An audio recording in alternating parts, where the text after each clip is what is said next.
In these life-serving podcasts, Bhashkar Perinchery answers questions from everyone seeking pragmatic and effective solutions regarding emotional and energetic challenges, holistic health, and the inner journey. If anything is keeping you too serious and you have the feeling that you would like to be just yourself, and if there are some questions coming in connection with that or anything else, this is one possibility to look and clear. You can bring up. Do you have any question?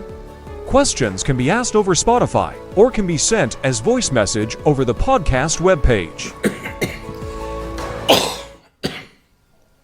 If no particular questions are there, we'll take some time to consider one very, very basic aspect which is now manifesting on also in a big level. One thing is the cleverness of the human being, and the other thing is what I call intelligence. These are the two possibilities. Now we are also confronted with the development of the cleverness in such a way that we have artificial intelligence, which is basically an expansion of this cleverness in the outer world.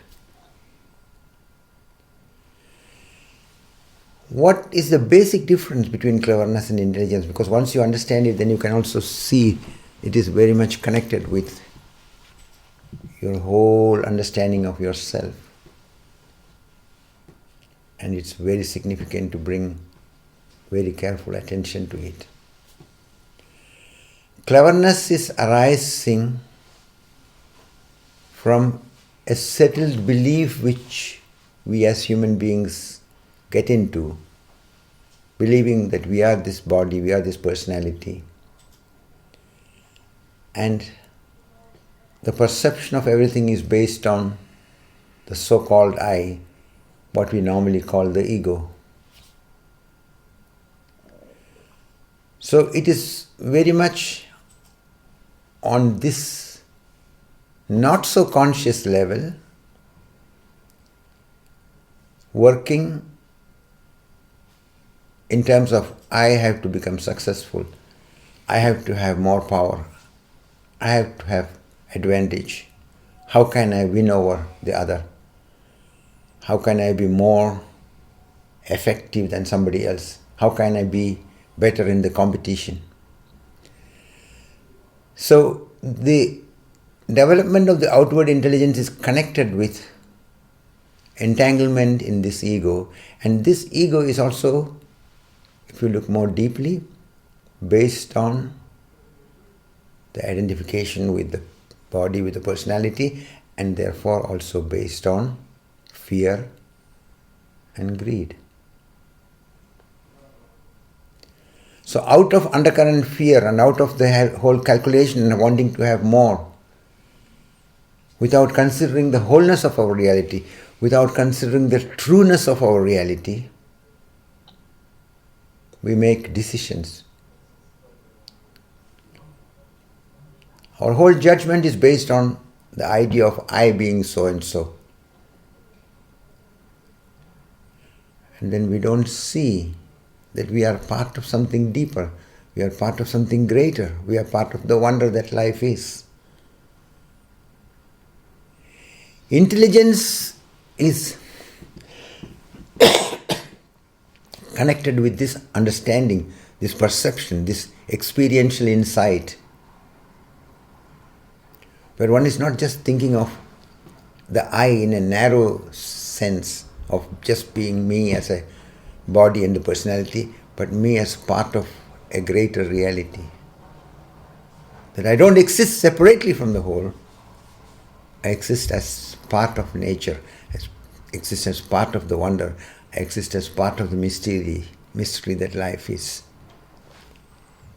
And it is connected with also the deeper sensibility of reverence to life, respect to life, acceptance of all diverse forms of manifestation in life, then you are not thinking in terms of I being just a human being or nature as something outside you.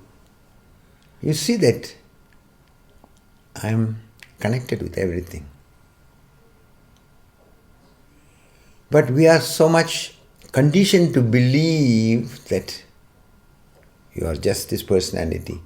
And then it gets more strong when we don't question and confront it in a careful way. We get into belonging to this family, belonging to this culture, belonging to this country, belonging to this part of the world, belonging to this religion, and so on. So, on one side, up to a certain point, it is all fine. Because this is the paradox of life. We need a certain identity in the game of the life. But we have to see that this identity is part of the passing show. Just like the body is born and it will die, the personality comes to develop, and at one point you have to let it go also. When death comes, you cannot take anything with. So, intelligence is based on the awareness of death, awareness of the wholeness of the reality. So, I would put it this way: the cleverness comes from the logical, rational intellect, the mind level. And the intelligence arises from your soul. It is in tune with the wholeness. It is accepting and respecting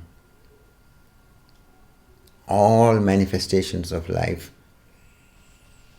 and trying to understand life.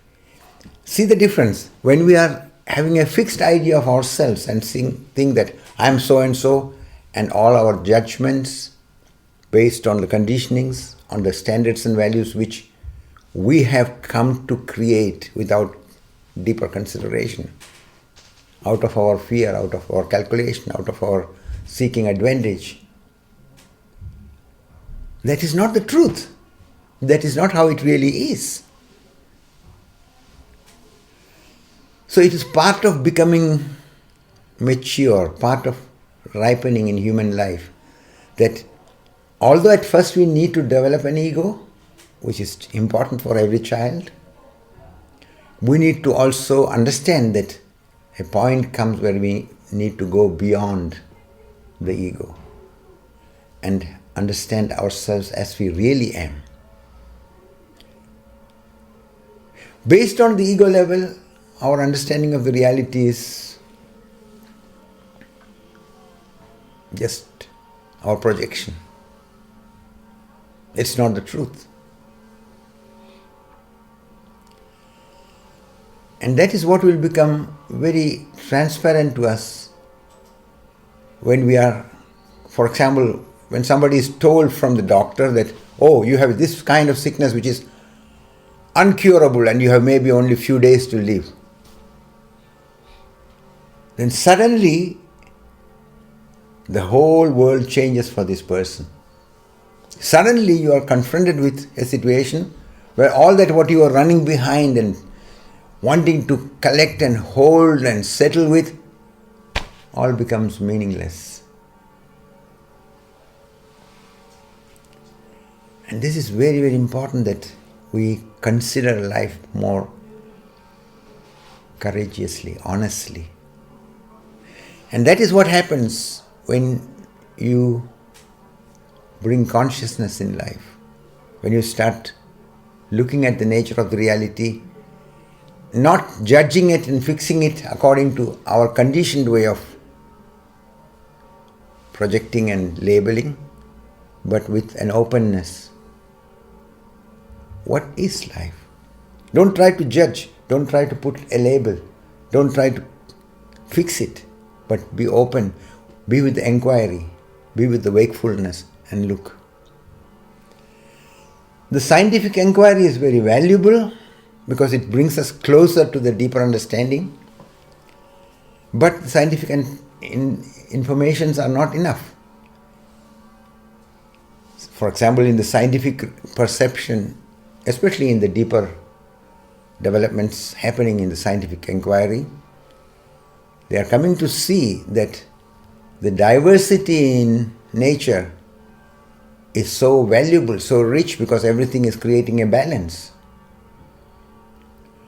But still, human beings are going on fixed with a narrow idea of themselves, and on the basis of that judging everything, reacting to everything. Recently I was coming across a scientific study, a psychological study of human reaction, and I was finding it very valuable. I was also sending this information to some in the internet who were having some link. This is very beautiful to bring it into consideration, because the psychological studies said that the logical rational part with which we identify is coming only in 5% of our considerations. But 95% of our reactions are based on our unconscious identification, unconscious idea of who we are, what we are, our fears, our calculations. So, it means you need to be alarmed, you need to be careful, you need to see that you are not just going on reacting on a robot level, on an animal level. For an animal it is fine, because the animal has its role to play. But for a human being, this is a limitation. This is an imprisonment. This is what prevents us from really understanding ourselves and each other more deeply.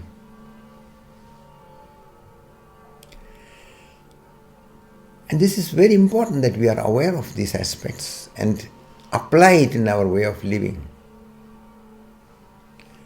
It is also the understanding, scientifically also they have come to see this, that life has created everybody without someone else like them. Everybody is unique. To understand it logically, rationally is one thing. But to consider it and go deeper with it inside, it will show you that what basis do you have to judge anybody when everybody is unique? Everybody has different background, different conditionings, different past, different familiar and religious and cultural background. How can you judge anybody? What all anybody has gone through? What experiences they have made? And our idea of this is the ideal, this is how it has to be. When you are courageously questioning that, then you see that we have to be very, very sympathetic to everybody. Irrespective of what they are now, irrespective of what they are manifesting, deep within, a person of understanding will look compassionately, sympathetically at everyone. Even the most apparently, in a relative sense, horrible, destructive, unsensible person. Rather than going into the automatic reactions of hate and condemnation and wanting to be revengeful, wanting to be violent, wanting to destroy, one can watch all these feelings, but one should remember also parallel to that I have no real understanding of the other. But still, in living together, we have to take care that the person who is going unsensitively in a destructive process need to be contained. It is necessary that others who understand take the initiative to prevent the person who is going destructively from indulging in it, going more blindly into it. But it is not then through hate, it's not then through anger, it's not through blind violence. It is a very compassionate, intelligent, creative response to contain and to help these people who are trapped in misunderstandings also to find their understanding. That is why those who look deeper into the nature of the reality reminds everybody, everyone is arising from the same source. Everyone is arising from the same wondrous basis. Everyone is arising from the divinity. And we can see that there are all kinds of diverse manifestations in life. And in living together, we have to find ways to communicate, to understand, and to respond. But the response will happen in a healthy way when you are not trapped in the cleverness, but move towards intelligence, move through conscious consideration, allowing your intelligence. Otherwise, people get into all kinds of extremism and they feel that they are right. They feel they are protecting their right. They feel that they have a reason for it. But it is based on cleverness. It is based on misunderstanding. It's based on the idea that they are just this personality. Therefore, they can very easily go into hate, into anger, into violence, into a destructive reaction. And this is very, very important that we are aware of these challenges, what is happening to us. And now it is not just theory. It is not far away. It is right in front of you, alive, in every situation, in every confrontation. But above that, it is in you also. Because when you are not bringing your awareness, when you are not looking carefully and deeply, you are acting out of your unconscious conditioned belief about who you are and what you are. So it is very, very delicate. And now I want to bring the attention to the other aspect of the artificial intelligence. Artificial intelligence is a development based on the clever and cleverness approach. And that is why the problem is not artificial intelligence in itself. It is a question of who is using it, in whose hands it is being kept. Artificial intelligence is like atomic energy, even more subtle, more dangerous, because it can start going in its own way and can become automatized in itself further. There's this beautiful example in the film 2001 A Space Odyssey from Stanley Kubrick, which was made in the end of the last century. And in this, the person is going into the outer space and many of the colleagues have died. And now he is alone with the computer system of the spaceship. But the computer system has its intelligence, its artificial intelligence in its developed state at that time. But it starts becoming automatic. It starts telling him, do this, do that. And from his common sense, from his understanding, he saw that certain things are not right. It is not sensible. So he has to take the initiative, because on one side he needs the help of this computer to function further, to come back to the earth. But at the same time, if you follow the instructions of the computer, he will get into peril, he will get into a self-destructive process. So he had to use his understanding, his fantasy, his careful consideration, and through the right use of intelligence, move in such a way that he can come safely back to earth. It's a very interesting film for the present situation of the human being, because artificial intelligence, which is an extension of our cleverness,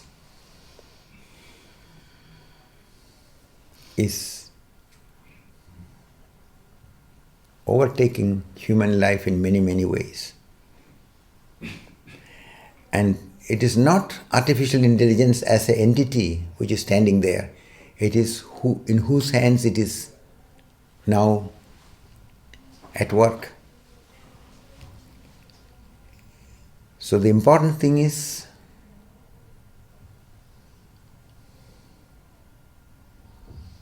the human being who is using the artificial intelligence. If the human being has truly good values and is becoming more conscious and is not ready to sell his soul for power, for money, for prestige, then such human beings have to take the initiative that the artificial intelligence is not going in the wrong hands. And when it is in the wrong hands, they have to look how to limit the possibilities of it by developing systems, developing ways, developing intelligent steps to encounter and to contain the blind expansion, the control which it can towards humanity, towards life. It's not easy. So it is a period in the world where every human being who can understand, who has goodness as an orientation, who is not trapped in an egocentric way, has a responsibility, has to take the initiative. Whether you are in the scientific area, where you are in political area, where you are in religious area, where you are in the social and simple human living, every individual can, through their commitment to that what is good, that what is loving, that what is truly intelligent, that what is truly creative. And that is where you can see you are bringing the sensibility of your heart into the whole thing. You are bringing your awareness of the sacredness of life. You are bringing awareness into the wonder that life really is. Cleverness is based on a childish way of looking at life. Just the other day I was mentioning this. When we plant an apple seed in the earth and see that it is becoming a tree and gaining flowers and fruits, the egocentric person thinks, oh look, my apple tree, what a great thing, what I have done. And he boasts about it, and when he can create more apple trees, more apple for sale, he is very proud. But what we are all the time forgetting and covering up and not bringing attention to is a fact behind it, is the wonder behind it, is the mystery behind it. How come this apple seed has all these capacities that when we put it in the earth and with the right temperature, the right amount of wetness, it starts sprouting. It becomes a plant. From where does this capacity come? Who has created it? The more you start looking courageously and honestly without being in an egocentric way at every little details of life, the more you start awakening to the wonder that life is, the magnificence that life is, the compassion and care what is behind the manifestation of life. That is where we start beginning a deep sense of gratitude and also humility, because you start seeing that all what we take for granted cannot be taken for granted. It's all there because some deeper intelligence, some unfathomable, ungraspable dimension of reality or being, whatever way we very carefully try to make it visible for ourselves. This, whether you call it divine or whether it is, as it is in the religious terminology, is called in different ways, as God, as Ishvara, as Allah, as Great Spirit, or in different ways in which the indication is made, as Tao, as also the Shunyata which Buddha uses in a different way. All are just words indicating that what cannot be grasped, that what cannot be contained with our logical, rational mind, where we can say, yes, I know. When we become aware that we are part of a greater reality, and when we start acting on the basis of this awareness, our acts become intelligent. Otherwise, we are trapped in cleverness.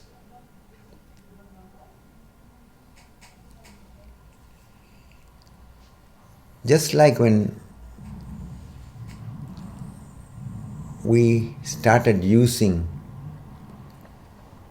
wheels in terms of bicycle, in terms of cars, the great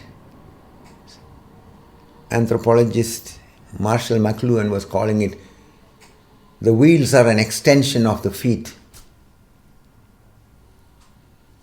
The artificial intelligence is, in a similar sense, an extension of our cleverness. We have to be very cautious about it, because it is based on a misunderstanding about who we really are. And unless we are courageously and honestly questioning at individual level, everybody in their life, what are they living with? What are you going on holding to? What beliefs? What misunderstandings? Because it's high time. We can contribute towards clarity or we can continue in our misunderstanding. And each of us, whether we are aware of it or not, is playing a role. It is like each drop falling on the ground starts flowing and becomes a river.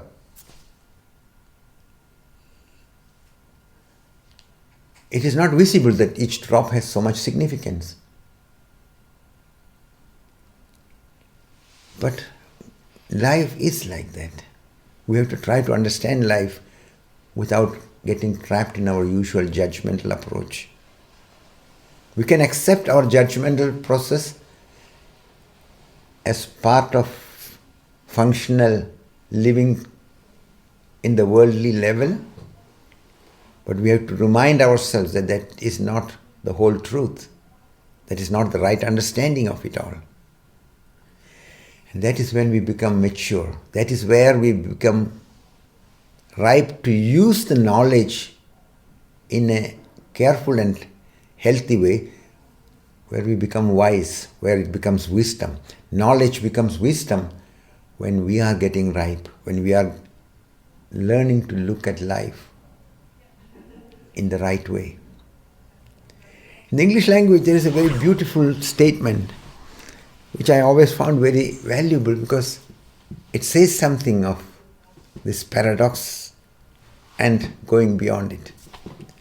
There's a saying, it is better to have a wise enemy than a foolish friend.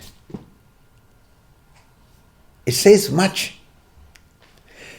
Because first of all, if a person is wise, this person will not carry any hatred, will not be against anybody basically.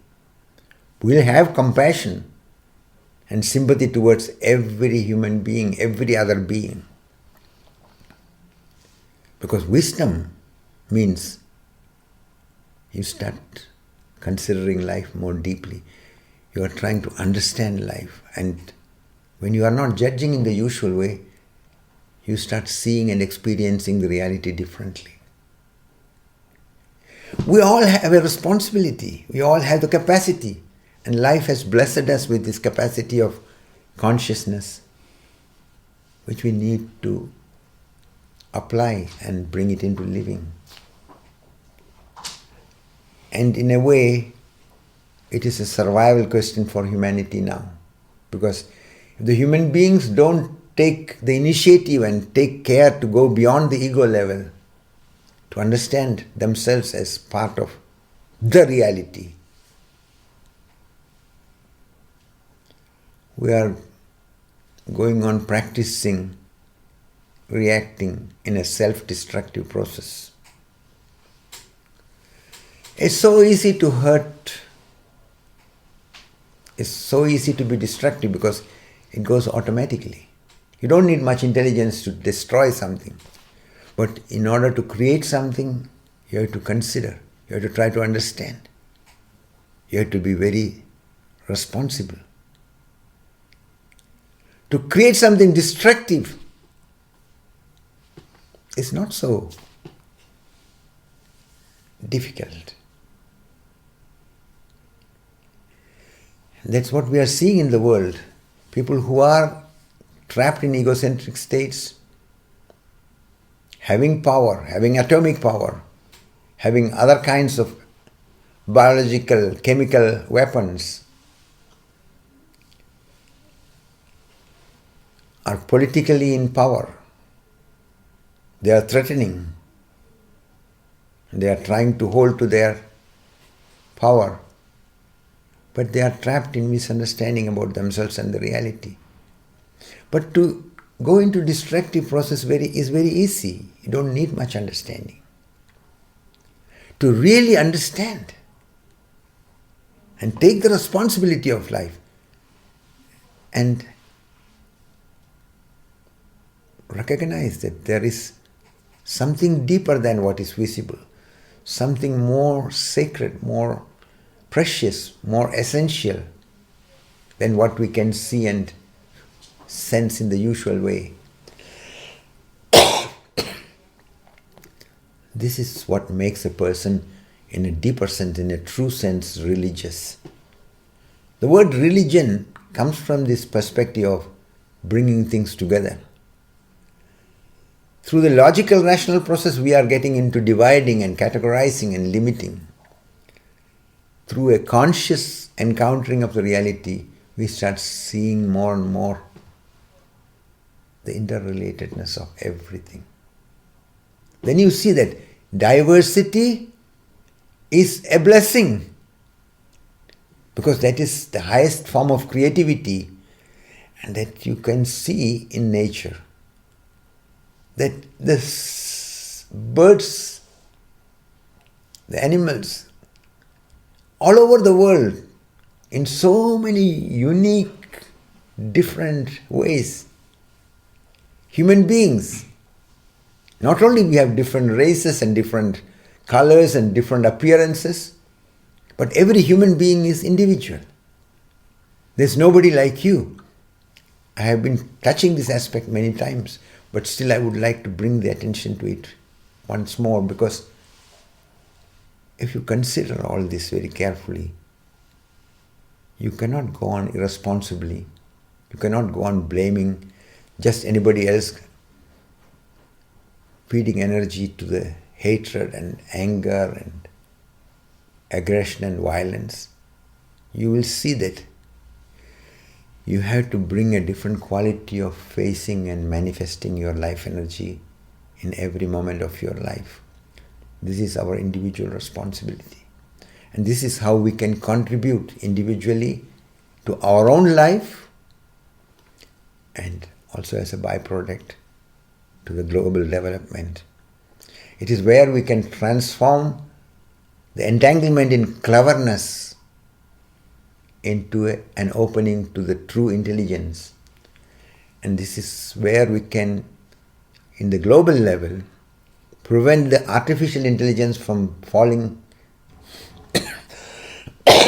and getting limited in the hands of people who are not yet ripe, people who have not yet come to the right understanding, people who are still trapped in some misunderstandings and hurt feelings, and help them to come beyond it so that the artificial intelligence can be used in service of life, in service of humanity, in service of love, in service of living together beautifully.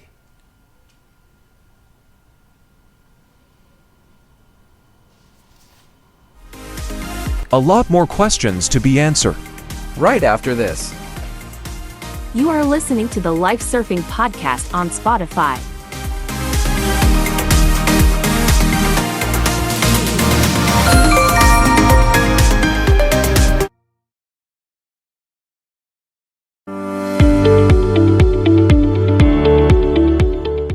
Did you already know that besides the life surfing seminars, workshops, and talks, you can also book individual sessions with Bhashkar directly in person or over Zoom? For that, please contact Noria under the email address or over the phone 0497617 09665. In case you want to write an email, you find the email address in the podcast description.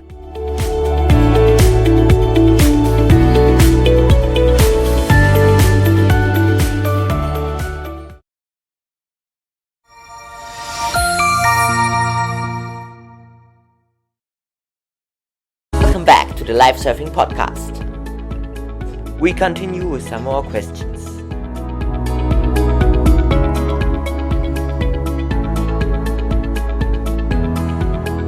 Before we conclude for this evening, we'll sit the next 20 minutes being wakeful and present to all what is there. This way of sitting is where we are not going and following the judgments of the mind. We accept the judging process which is taking place. We don't fight against it, but we don't identify with it. And this is a very important basis. So, sit, accept all what is happening in you, but don't identify with it. That is why this expression, mirror-like consciousness, is so valuable. It's just being like a mirror. You are observing life, observing yourself, without limiting yourself by projecting through your past. The automatism in you is bringing it up, but you don't need to get trapped in it. You become aware of the automatism. You can rise above it, and this will by and by make you capable to use the automatism inside in the right way, so that you are not a victim of your conditioning. You are not a victim of your past. And it is the same process inside and outside. So when we sit now, this few minutes of sitting, we are remembering just to stay wakeful and present without identifying, without interfering. without trying to change anything or to hold to anything. We observe everything as if you are sitting in the side of a river, and in the river all kind of things are coming and going. Sometimes flowers, sometimes some dead things which are having spoiled and not looking so pleasant. But you look at everything. You are not trying to hold to anything. You are not trying to get rid of anything. Just like the mirror, which is not choosing. With this inner quality of orientation, with closed eyes, we sit the next 20 minutes.